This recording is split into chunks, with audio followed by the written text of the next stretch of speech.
দেখেন এই যে আমার সবগুলো সসেস কিন্তু দেখেন এই যে সবগুলো আমি দিয়ে দিছি। দেখেন এই যে আমার সসেস কিন্তু বানানো শেষ। আসসালামু আলাইকুম, আপনারা সবাই কেমন আছেন? আলহামদুলিল্লাহ আমরা ভালো আছি। আজকে আমি বানাবো সসেস। এখানে আমি যে মুরগির বুকের অংশ নিয়েছি, দেখেন পুরো বুকের অংশটা আমি কেটে নিয়েছি, যে একটু ছোট ছোট পিস করে নিয়েছি। একটা আমি একটু ব্লেন্ডার দিয়ে একটু ব্লেন্ড করে নেব। দেখেন আর এই যে সসেসটা বানাবো এই যে চিকেন দিয়ে, আর বাইরে কিন্তু কি দেয় না দেয় তার কোনো ঠিক নাই, কেমন করে বানায়। এই জন্য বাসায় বানালে কিন্তু একদম ভালো হয়, বাচ্চাদের জন্য ভালো। দেখেন এই যে পুরোটা আমি দিয়ে দিছি, দিয়ে একটু ব্লেন্ডারে একটু ব্লেন্ড করে নেব। আর সাথে আমি যে কালারের জন্য একটু বিট টুইট দিয়ে দেবো, কিন্তু সুন্দর একটা কালার আসবে। দেখেন এই যে তাই আমি দিয়ে দিলাম বিট টুইট, আর বিট টুইটে কিন্তু সুন্দর একটা কালার, আকর্ষণ কালার আসবে। এখন আমি যে ব্লেন্ডারে ব্লেন্ড করে নেব। ভুলে দিলাম না যে একদম আমি কিন্তু ব্লেন্ডারে ব্লেন্ড করা হয়ে গেছে। আর কতটা হয়েছে, আর সুন্দর কালার আসছে দেখেন। এই যে প্রথমে একটা আমি ডিম দিয়ে দিব। দেখেন এই যে ডিমটা অবশ্যই লাগবে। এখানে আমি দিয়ে দেবো ওই যে আদা রসুন পেস্ট। আদা রসুন পেস্ট কিন্তু অবশ্যই লাগবে। এই যে 2 চা চামচ দিয়ে দিচ্ছি আমি এখানে গুঁড়া, জিরার গুঁড়া। আর দিয়ে দিব হালকা একটু গরম মশলার গুঁড়া দিয়ে দিব। আর এখানে কিন্তু গোলমরিচটা অবশ্যই লাগবে। গোলমরিচটা আমি সবসময় যে বাসায় গুঁড়া করে রাখি, এই যে গোলমরিচ গুঁড়া দিয়ে দিলাম 1 চা চামচের মতো। আর এখানে দিয়ে দেবো আমি যে সয়া সসটা দিয়ে দিব, আর লাগবে। আর দিয়ে দেবো এখানে যে চিলি ফ্লেক্স দিয়ে দেবো, চিলি ফ্লেক্স দিয়ে দেবো 1 চা চামচের মতো। আর যে যেরকম ঝাল খান সেরকম অবশ্যই ব্যবহার করবেন। আর লাগবে কর্নফ্লাওয়ার লাগবে 1 চা চামচ, ময়দা দিয়ে দেবো 1 চা চামচ। এখানে টমেটো সস থাকলে টমেটো সস দিয়ে দিবেন, কিন্তু আমি দিয়ে দেবো লেবুটা দিয়ে দেবো।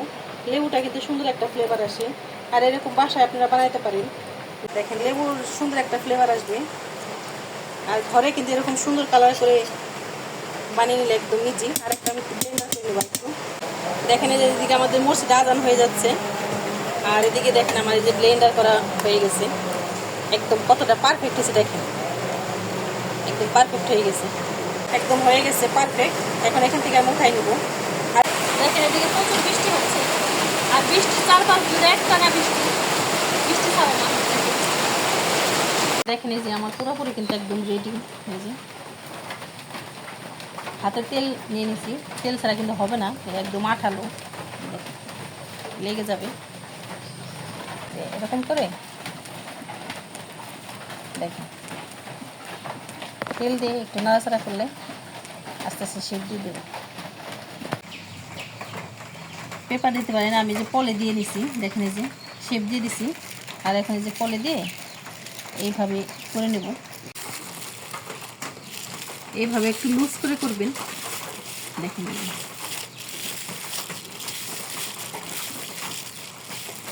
এইভাবে না, পুরোটাই এইভাবে। আমার হাতটা তেল লাগছে তো, এরকম করে একদম পেঁচাই নেব। দেখেন এই যে আমার সবগুলো সসেস কিন্তু একদমই করে নিছি।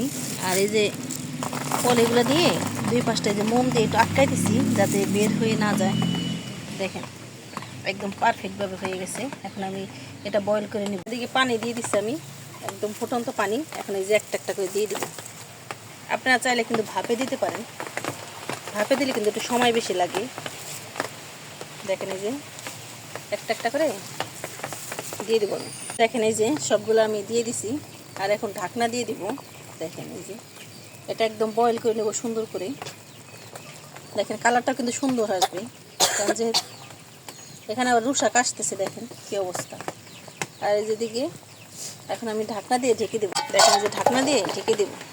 দেখেন এই যে সসেসগুলো আমার হয়ে গেছে, কিন্তু উপর থেকে কিন্তু কালারটা বোঝা যাচ্ছে না, কিন্তু কালারটা ভিতরে হয়েছে। দেখেন এই যে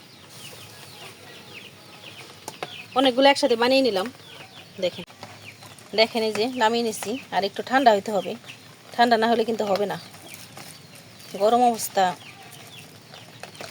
ঠান্ডা। দেখেন এই যে আমার সসেস কিন্তু বানানো শেষ, আর কালারটা কিন্তু একদম, এগুলো এদিকে গরম, দেখেন গরম দেখে কালারটা আসে নাই, কিন্তু ঠান্ডা হয়ে গেলে কিন্তু কালার চলে আসবে। আর এই সসেস, দুইটা সসেস আমি কেটে নিচ্ছি, এই যে এদের সুন্দর কিন্তু কালার আসছে। আর এই দেখেন কি সুন্দর কালার। এরকম আপনারা বাসায় ট্রাই করতে পারেন। আর আমাদের ভিডিওটি ভালো লাগলে একটু লাইক শেয়ার করে দেবেন। আপনারা ভালো থাকবেন, সুস্থ থাকবেন। আল্লাহ হাফেজ।